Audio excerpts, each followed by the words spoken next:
Hi guys, it's Margie from the Gen-Xers. I'm here with a very special guest. Yeah. My mother, otherwise known as Ma, otherwise known as Magraw, would be Macro. her full Christian name.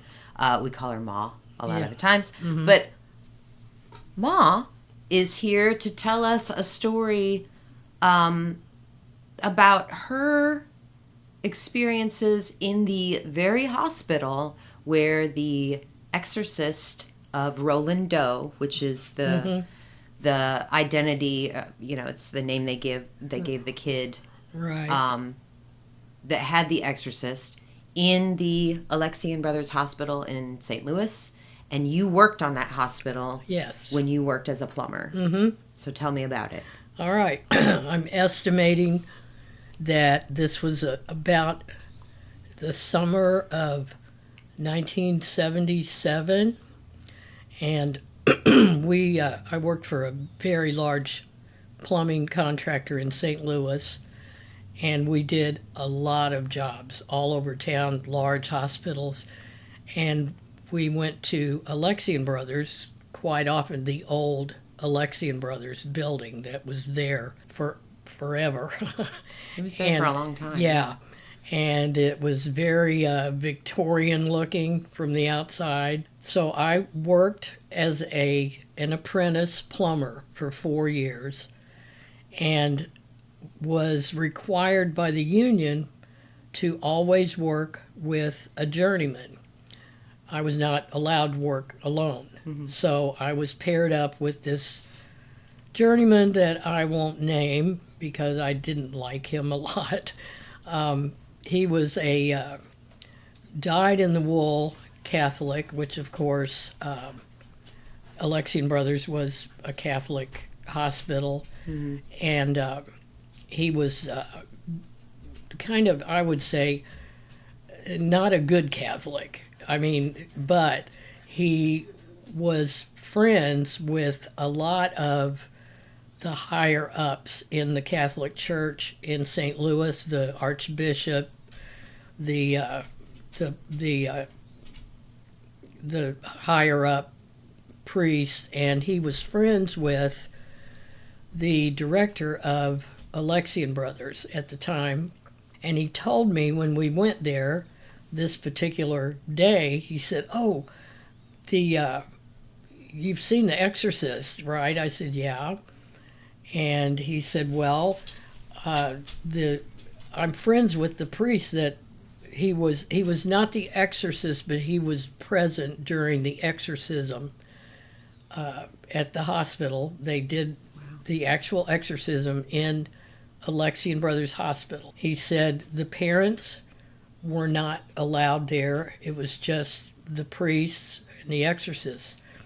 And he said, and this this priest will take us to the room where it happened. Mm-hmm.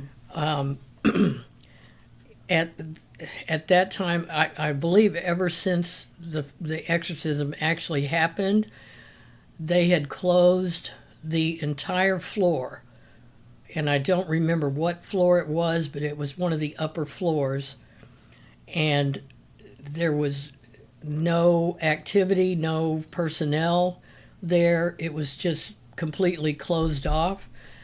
Um, I know that the elevator would not stop at that floor, that we had to get off on I believe it was the bottom floor underneath, and climb the stairs to get into the floor area. And it was very large area. It had multiple rooms.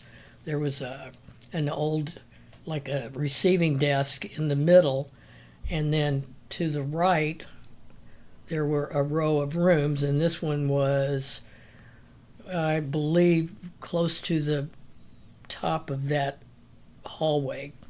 And the ceilings were very high because it was an old building. Yes. I have to ask real fast, like, Hmm. how many beds would you say were on that floor? Like, if you had to estimate, how many beds did they shut down when they shut down that entire floor? I would say about 40. So, or I so. mean, they were serious about it because They were very serious. That's profit for them. Yeah. You know, that they just cut off that whole floor. They did. Okay.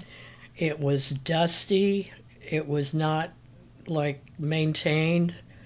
I mean, it wasn't crumbling or anything, but no one went there. No one. I bet not. No. As a janitor, I know No, I would. I'd be like, no.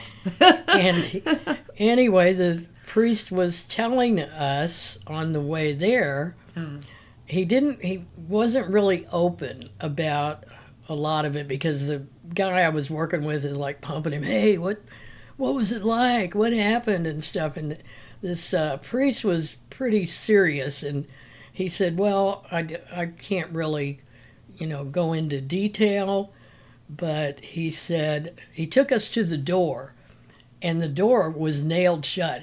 And, of course, my journeyman guy is going, oh, can we go in? He goes, no, you cannot go in. He said, this door has been nailed shut since that happened. He said, no one has ever been back in that room, and they won't be.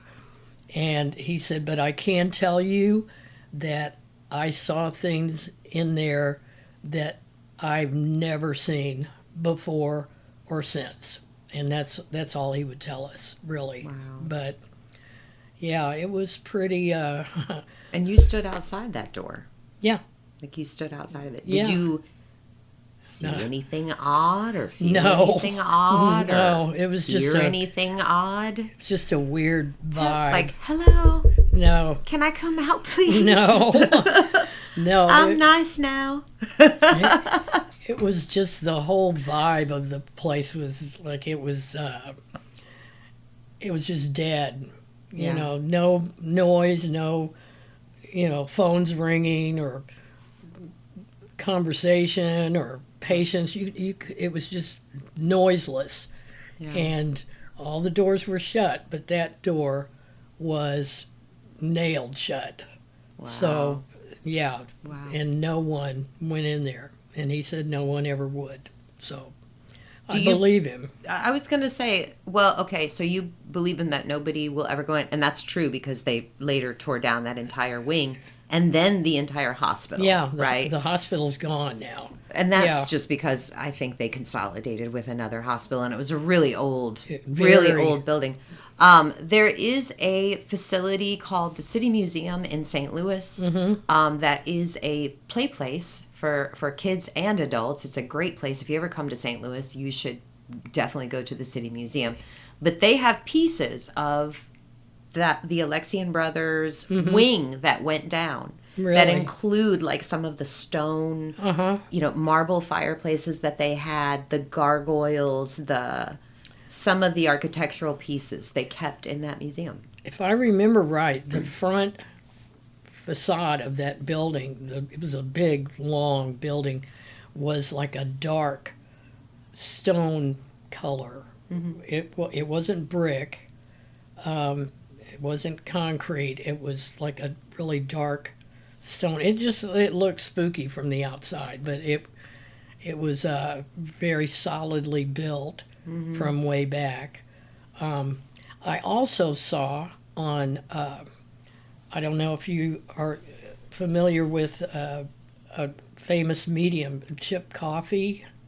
I don't think he so. was on. He's been on several ghost, shows and stuff, and he said that he visited the Exorcist house, which was this child's aunt's house. His parents actually lived in another state, and they sent him to his aunt's house initially because she was involved supposedly with the Catholic Church, and they were the only ones that would consider doing an exorcism.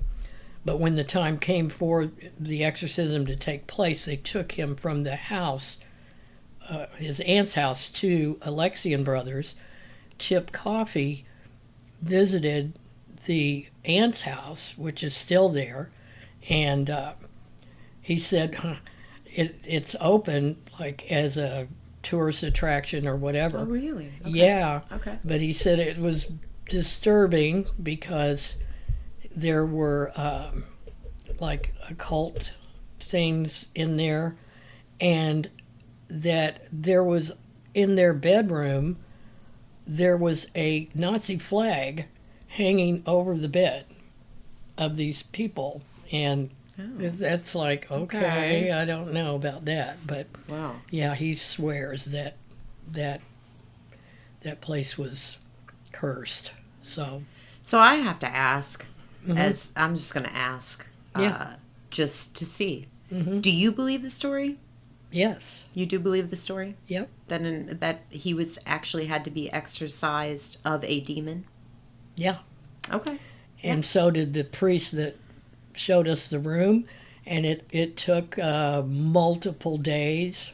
Yeah. He said it was a drawn-out process. They had to do shifts because they couldn't leave him, Right. alone.